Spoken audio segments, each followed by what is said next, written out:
Hello everyone, welcome to my YouTube channel. In this lesson, we will learn weather forecast and after them we will do some examples. Let's get started.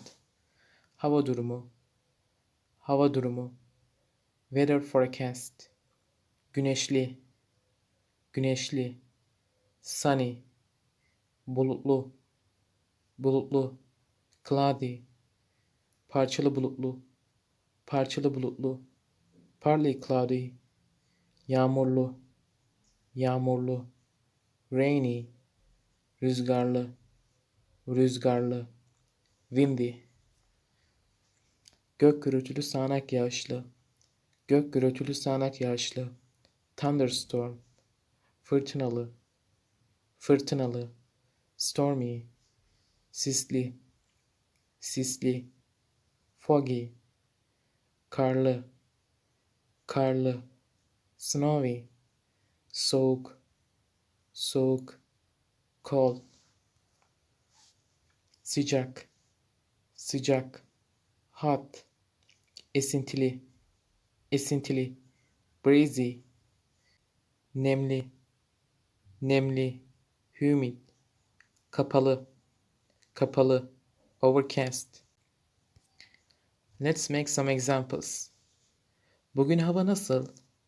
Bugün hava nasıl? What is the weather today? Bugün hava güneşli. Bugün hava güneşli. The weather is sunny today. Hava nasıl? Hava nasıl? What is the weather? Hava bulutlu. Hava bulutlu. The weather is cloudy. Yarın hava nasıl? Yarın hava nasıl? What is the weather tomorrow? Yarın hava yağmurlu. Yarın hava yağmurlu. The weather is rainy tomorrow. Dün hava nasıldı? Dün hava nasıldı? What was the weather yesterday? Dün hava rüzgarlıydı. Dün hava rüzgarlıydı. The weather was windy yesterday. Hava nasıldı? Hava nasıldı? What was the weather? Sisliydi. Sisliydi. It was foggy. Hava nasıl? Hava nasıl? What is the weather? Karlı. Karlı. Snowy. Thank you for joining today's lesson. Don't forget to subscribe and like the video. See you soon.